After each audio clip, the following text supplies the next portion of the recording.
Welcome to the Data Science Rapid Podcast, the official podcast of the Data Science Rabbit Hole. I'm your host, Michael Bagelman. On this episode, we'll be falling down the rabbit hole to better understand the median. So come along and join the fun.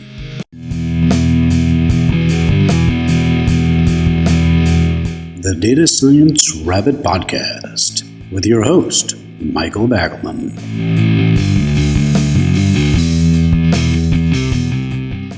Today's sponsor of the Data Science Rabbit Podcast is the Confusion Matrix, one of the few aptly named tools in the data scientist's toolbox. Yes, the Confusion Matrix is money-back guaranteed to lead to confusion. Sensitivity, specificity, carefully named so that it's hard to remember which is which. Hit rate, recall, are we just giving different names to the same things? Hard to say. And every Confusion Matrix comes free with an associated F1 score. Perhaps the only time in your professional career that you'll use a harmonic mean, and you still won't understand why. Try a Confusion Matrix today, because simple accuracy was too easy for our stakeholders to understand. The median, a statistical stalwart that stood the test of time. Now, the median isn't your average. It's a distinctive value that serves as the dividing line between the upper and lower halves of a dataset, the line separating the halves and the have-nots. What makes the median special? The median remains unswayed by outliers or extreme values. It's the sage of statistics, absorbing the full range of data, but advising, let's not be dazzled by these extreme figures. If we're after a measure of central tendency, then let's keep our gaze firmly on the center. Everybody's always calculating averages using the arithmetic mean. What, the median not good enough for you? Well, today we're going to look into the origins of the median. When it comes to the history of the median, we find ourselves in murky waters. While there are some ancient texts that sound like they may have been referring to the median, it's hard to be sure. Maybe they were talking about the median, or maybe they were just discussing their favorite type of sandwich filling. We can't really say for certain. But what we do know is that clear references to the median don't seem to exist very far back in history. It's like the median was a late bloomer, waiting for the Enlightenment to fully emerge into the world of statistics. In the 17th century, the Huygens, brothers, Christian and Ludwig, were exchanging letters about their father's life expectancy, because, that's just how you bond with your siblings. They discovered that the expected value of remaining life and the 50th percentile were not the same value. It's always good to have these discussions before they become relevant. In the mid-18th century, mathematician Roger Boscovich investigated minimizing a sum of absolute errors. He looked to find a value that, when compared to all the existing data points, would give the smallest possible total difference. Well, he found it, and surprise, surprise, he didn't call it such explicitly, but it turned out to be the median. In the early 19th century, some big names in math and stats like Legendre and Laplace, or all the big L's, were delving into probability and started referring to the middle of the distribution. Cournot later called it valeur médiane, which sounds fancy and all, but it's French. In the 1860s, Gustav Fechner promoted the use of the median, again not in English. This dude was German, and he had a serious case of median fever, especially when it came to psychophysics. His method of limits was a way of finding the 50th percentile, aka the median, for perception of a stimulus, and is still in use today. But in all honesty, situations like this were very specific cases for the median. It's not like scientists were throwing median parties and all inviting their friends to chant, "Go median, go median." It wasn't until 1882 that Francis Galton coined the English term median. While the median never quite had the popularity of the arithmetic mean, Galton was the most luminous of a not insignificant sample of statisticians who preferred the median to the mean. They loved it for its robustness against outliers, especially in cases where the data was all wonky and skewed. Plus, given the state of computers back in the 1800s, calculating the median was way easier than calculating the mean. Let's mosey on over to Galton's famous cow guessing contest held at the West of English Fat Stock and Poultry Exhibition. And no, this wasn't just a bunch of amateurs guessing the weight of a cow. These were professional cow traders and buyers. They each coughed up 6 pence for a stamped and numbered card to write down their best estimate of what the cow would weigh after it had been dressed. That means slaughtered. The winner would take home a prize for their best guess.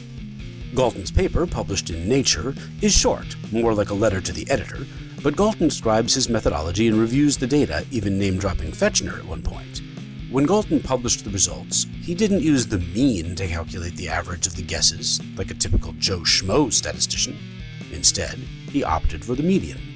Why the median? Well, Galton makes no secret of his thinking. He titled his article Vox Populi, Latin for Voice of the People. Let me read you a few quotes. In these democratic days, any investigation into the trustworthiness and peculiarities of popular judgments is of interest. The material about to be discussed refers to a small matter, but it is much to the point. The average competitor was probably as well fitted for making a just estimate of the dressed weight of the ox, as an average voter is of judging the merits of most political issues on which he votes.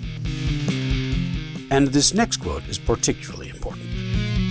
According to the democratic principle of one vote, one value, the middlemost value expresses the vox populi, every other estimate being condemned as too low or too high by a majority of the voters. Here, he references an article from a few weeks earlier in which he pointed out that a jury or council deciding upon a figure, such as an amount of payment, if using the mean, would allow voting power to cranks in proportion to their crankiness, in that an individual could influence the group's mean by choosing an unreasonably low or high value. Towards the conclusion, he wrote, "The result is, I think, more creditable to the trustworthiness of a democratic judgment than might have been expected." Clearly, Galton's preference for the median, at least in some cases, was influenced by concerns about potential manipulation of data as well as by Galton's social views. He came of age in a time for the UK when various reform acts throughout the 19th century greatly expanded voting rights. Regardless of his preferences, Galton showed that the value of the median was within 1% of the true value, only a few pounds off for the weight of the dressed cow. But wait, the plot thickens. 2 weeks later, a notable statistician from the Ministry of Agriculture, R.H. Hooker, wrote a letter to the journal raising some concerns. He started off politely enough, very British, praising Galton's article as exceedingly interesting, but then launched into his doubts about the general use of the median over the mean. Hooker went on to write, I should, in fact, like to strike a note of hesitation in regard to the too general use of the median in preference to the mean. He acknowledged that, sure, the median has its perks, easy to calculate, useful for eliminating outliers, but is it really the better choice in all cases? While the median value was less than 1% off from the truth, the mean, as it turned out in this contest, was dead on. Hooker concluded, I should accordingly like to ask Mr. Galton whether he would indicate what, in his opinion, are the chief considerations to be taken into account in giving preference to the mean or the median as the better measure of average. It is a point upon which there is considerable difference of opinion. The recognition of the median is rapidly extending, and some statisticians incline to think that there is a growing tendency to quote it in cases where the ordinary arithmetic mean is preferable. This is a fiend-to-seal British academic way of saying, bite me. Quite the diss for the time and place. But honestly, it's a question that still keeps statisticians up at night. In the end, it was the arithmetic mean's reliable status as the expected value and its close ties with standard deviation that made it the preferred choice in the 20th century. Nevertheless, the median continues to play a significant role as a trusty sidekick in our data science tales. The history of the median may not be as thrilling as that of the mean, but it has certainly become more relevant in the age of data science. As we collect and analyze more data, the need for robust statistics has become increasingly important. The median has regained some popularity due to its effectiveness with skewed distributions and its ability to withstand outliers, which can make the mean behave like a kite in a hurricane. The median is often the only viable alternative in situations where a mean just won't cut it. For example, with ordinal data, where the values are ordered but not on a ratio-level scale, taking the arithmetic mean may not make sense. But if you can put the data in some kind of order, there's still going to be something in the middle. I'm a big fan of the median. It's like the reliable family sedan of statistical measures. It may not be flashy, but it gets the job done. Don't be afraid to give the median a try when you need a representative measure or a metric for central tendency.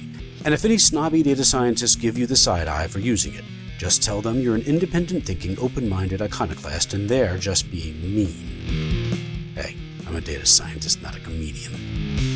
That concludes today's thrilling journey through the history of the median. If you enjoyed our spelunking adventure, please consider subscribing, and you can look for the Data Science Rabbit Hole on Instagram, TikTok, Twitter, Mastodon, Threads, and YouTube. You can follow me, Michael Bagelman, on LinkedIn, or just visit datasciencerabbithole.com. Thanks for joining me today, and with that, I'll see you when I see you.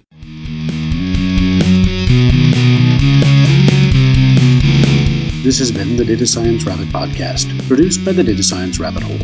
Find Data Science Rabbit Hole on YouTube and TikTok. Hosted by Michael Bagelman. Find Michael on LinkedIn, or visit datasciencerabbithole.com.